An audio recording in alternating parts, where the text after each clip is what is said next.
Hello everyone, अस्सलाम वालेकुम। तो कैसे हैं आप सब? आई होप आप सब ठीक होंगे, अच्छे से होंगे और बहुत ही मज़े में होंगे। सबसे पहले आप वीडियो को पॉज करें और इस फार्मूलाज को याद करने की कोशिश करें।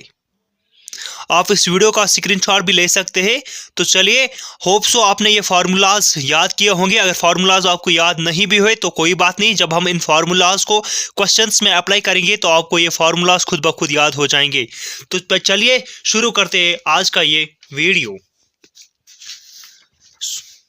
हमारे पास जो क्वेश्चन नंबर 1 है, that is if 15% of a plus b is equal to 25% of a minus b, then what percent of b is equal to a? So let's try to do this question. That is 15%. Percent means divided by 100. If I say 1%, it means 1 divided by 100. So 15 divided by 100. 15% of a plus b,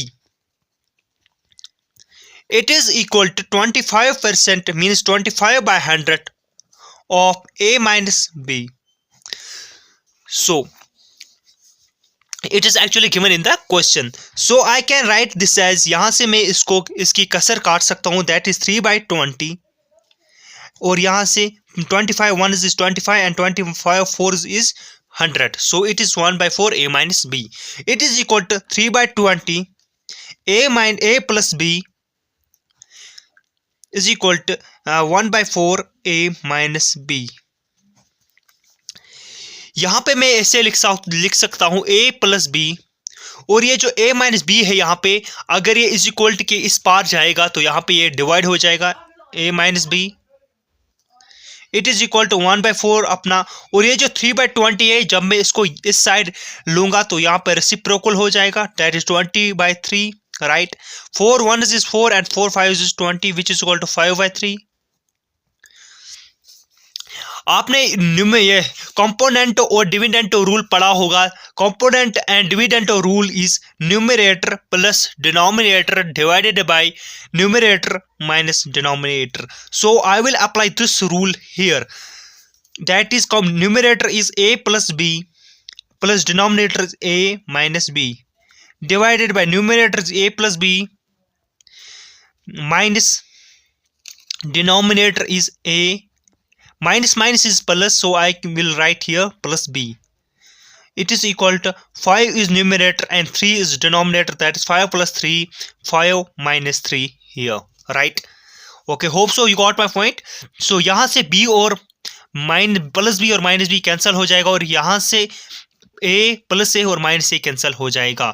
So it is equal to 2a divided by 2b, it is equal to 8 by 2। यहाँ से मैं 2 और 2 cancel कर सकता हूँ। सो it is a by and here 1 2 1s and 2 4s, it is equal to 4 by 1. I can simply write this, more simply write it as a is equal to 4b. So b is 400% of a, so 400% is our answer. Let's move on to the next question, that is question number 2. That is, if x is less than y by 25%, then y exceeds x by, as given in the question, x और y हमें दिया गया है। x 25% कम है किससे? y से। that is, if y is 100, x is 25 less than y, that it is 75 then.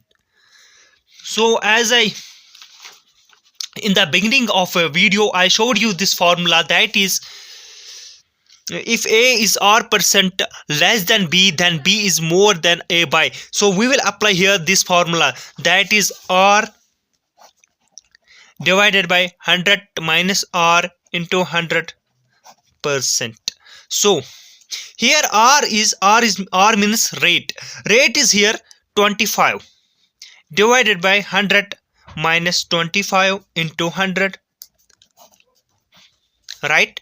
Hope so you got my point clear. So it is 25, 100 minus 25 is 75 into 100%, right? Okay, so 25 ones and 25 threes is 75, it is equal to 100 by 3%. 100 by 3 is actually equal to 33 1 by 3%. So our answer is 33 1 by 3%. So 33 1 by 3% is option A. So question number next is, A's salary is 50% more than that of B. Then B's salary is less than that of A by. Last question जो हमने किया था बिल्कुल उसी की तरह ये भी है, लेकिन यहाँ पे जो हम फार्मूला अप्लाई करेंगे वो कौन सा है? R divided by 100 plus R into 100%. Okay, so here as given in the question,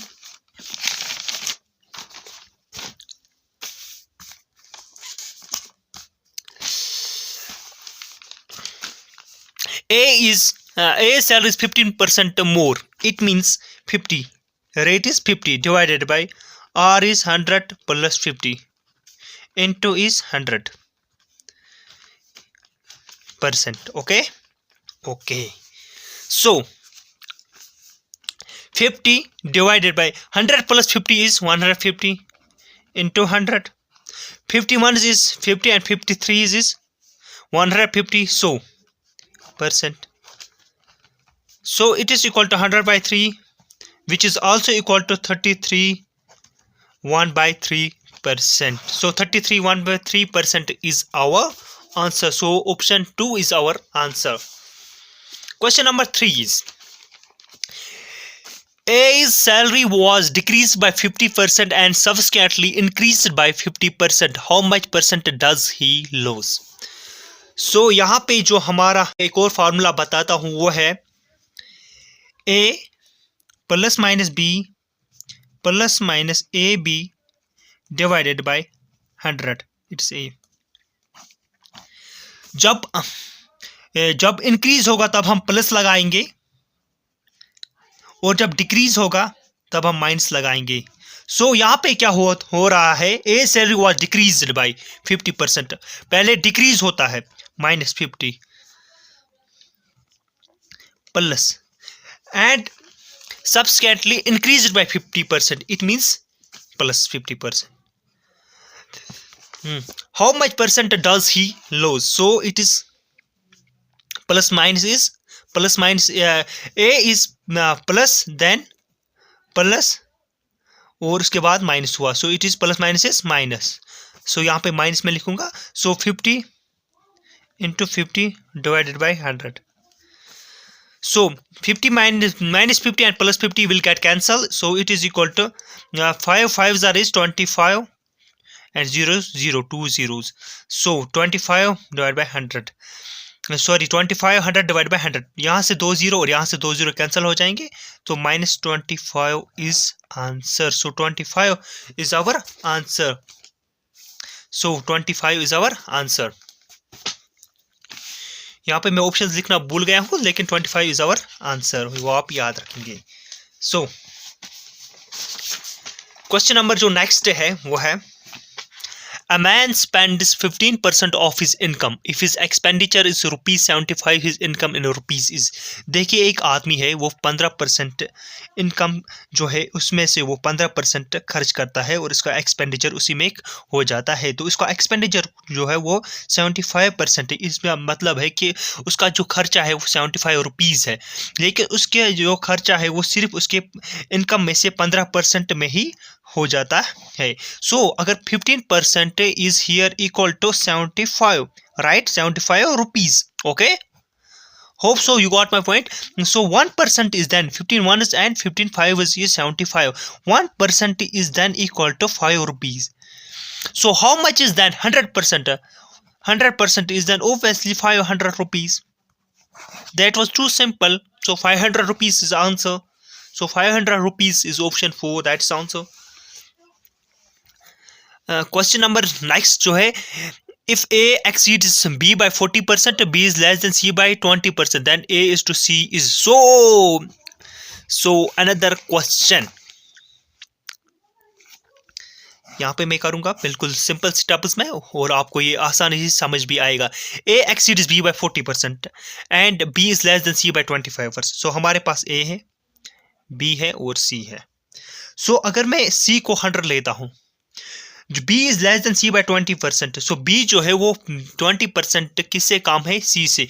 अगर सी 100 है तो बी कितना है, बी 20% इससे कम है, so it mean it is 80।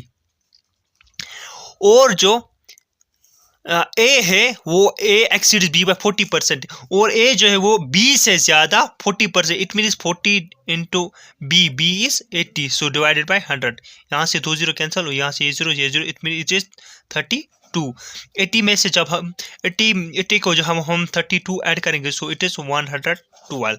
So 112 is our A. So we have to tell what is A is to C. So A is to C is equal to 112 is to 100. So यहाँ से मैं इसको 2 से कसर काट सकता हूँ, that is 56, 2 50 is 100, 2 से फिर से 228 is 225. So 28 is to 25 is the ratio of A is to C.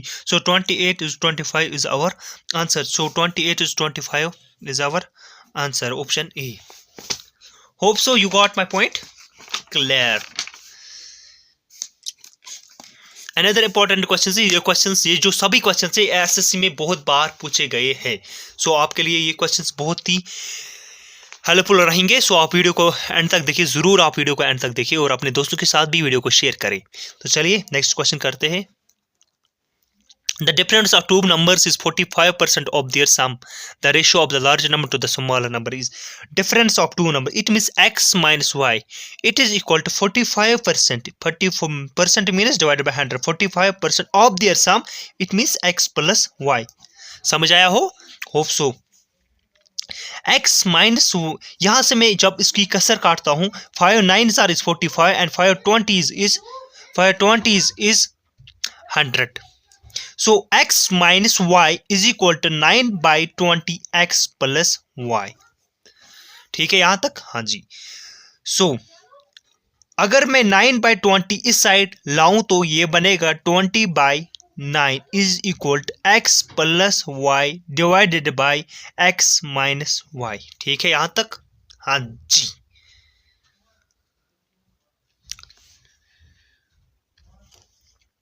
सो यहाँ पे मैं अप्लाई करूंगा component and dividend rule, numerator plus denominator divide by numerator minus denominator. So जब मैं यहाँ पे न्यूमरेटर प्लस डिनोमिनेटर, यहाँ पे 20 प्लस 9 है डिनोमिनेटर, यहाँ से 20 minus 9, denominator 9। So x plus Y plus x minus Y divided by numerator is x plus Y minus X plus Y. यहाँ से x और x कैंसिल हो जाएगा और यहाँ से y और y, तो ये यहाँ पे बराबर आएगा 29 divided by 11। It is equal to x plus X is 2x divided by y plus Y is 2y। यहाँ से 2 और 2 मैं कैंसिल कर सकता हूँ। So x by y is equal to 29 by 11।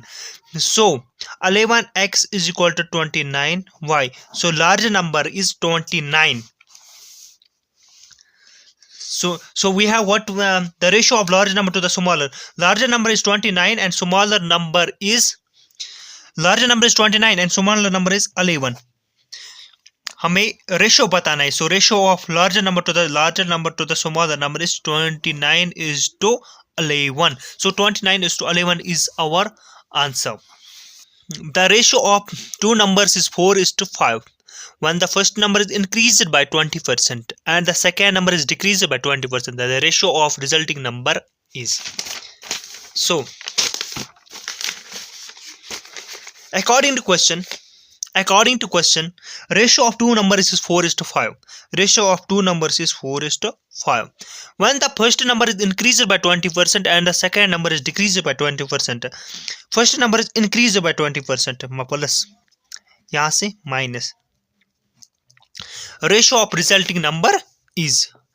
देखिए 4 is to 5 को मैं क्या ऐसे लिख सकता हूं, 80 is to 100।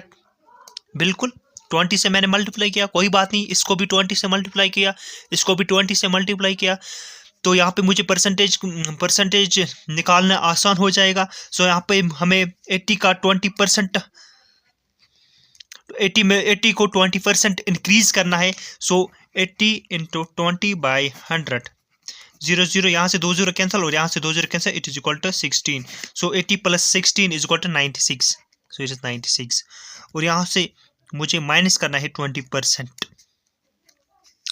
तो मुझे 100 में से 20% of 100 is 80। So it 80 is 96। सो यहाँ पे मैं अगर इसको 2 से डिवाइड करूंगा 48, अगर यहाँ से 40, 2 से मैं फर्दर डिवाइड करूंगा 24, 20, यहाँ से फिर से मैं 2 से डिवाइड करूंगा 12, यहाँ से 10, यहाँ से 2 6s are and 2 5s। So 6:5 is the ratio of resulting number. So 6:5 is the ratio of resulting number. That is part D. So part D is our answer. मैंने एक्चुअली ये क्वेश्चंस किए थे। मैंने उस टाइम पे video बनाया था, लेकिन due to some error, technical error, वो वीडियो साफ नहीं बना था, तो तभी यहाँ पे क्वेश्चंस ऑलरेडी सॉल्व करके है। तो मैं आपको अलग से करवा रहा हूँ सॉल्व। हाँ, ये क्वेश्चंस हमने किए और हमारे पास कोई क्वेश्चन, लेट्स सी, बेहतरीन क्वेश्चन है हमारे पास, इंपॉर्टेंट आने की चांसेस बहुत ज़्यादा है इस क्वेश्चन की। तो ऐसे क्वेश्चंस बहुत बार आ भी चुके हैं। मैं आंसर को यहाँ पे छुपा लेता हूँ। A student has to obtain 33% of total marks to pass. He got 25% of total marks and failed by 40 marks. The number of total marks is, देखिए कोई भी स्टूडेंट है 33% मार्क्स अगर वो लाता है तो फेल पास हो जाता है, लेकिन उस स्टूडेंट को सिर्फ 25% मार्क्स आए, वो फेल हुआ है। अगर उस स्टूडेंट को 40 मार्क्स और आ जाते तो उसकी जो परसेंटेज जो थी वो कितनी बनती, 33। इट मीन्स दैट कि अगर 8% मार्क्स उसको और आ जाते, 8% मार्क्स या 40 मार्क्स उसको और आ जाते तो वो पास हो जाता। लेकिन यहाँ पे 8% मार्क्स जो है वो कितने के बराबर है, 40 के बराबर। सो 1% अगर हमें निकालना हो, 1% कितने मार्क्स के बराबर है, that is 8 1s is 8 and 8 5s is 40. So 1% is 5 marks. Then 100% is obviously equal to 500 marks. So 500 marks is the correct answer. So 500 marks the correct answer. Question number next जो है, if a number is increased by 20% and the resulting number is again increased by 20%, then what percent is the total increase? बिल्कुल आसान question है। a number is increased by, देखिए कोई भी number है, for example 100, that is increased by 20%। 100 का 20% कितना होता है, 20, that is 120 बनेगा। and it is again increased by 20%, means 120 is increased by 20%, that means 20% of 120, that is 0 और 2 0 यहाँ से कैंसिल, 2 0 यहाँ से, that is 24, that is 120 plus 24, that is 144। so the number will become 144। so total increase is 100 से 100 to 144, so increase is 44%। so 44% is our answer। 44% is option B is our answer। I hope कि आपको ये video बहुत पसंद आया होगा। आप इस वीडियो को लाइक शेयर कीजिएगा और चैनल को सब्सक्राइब कीजिएगा। टेलीग्राम का लिंक डिस्क्रिप्शन में है, उसको भी फॉलो कीजिए। आपको PDF सारी वहीं पे मिलेगी। शुक्रिया।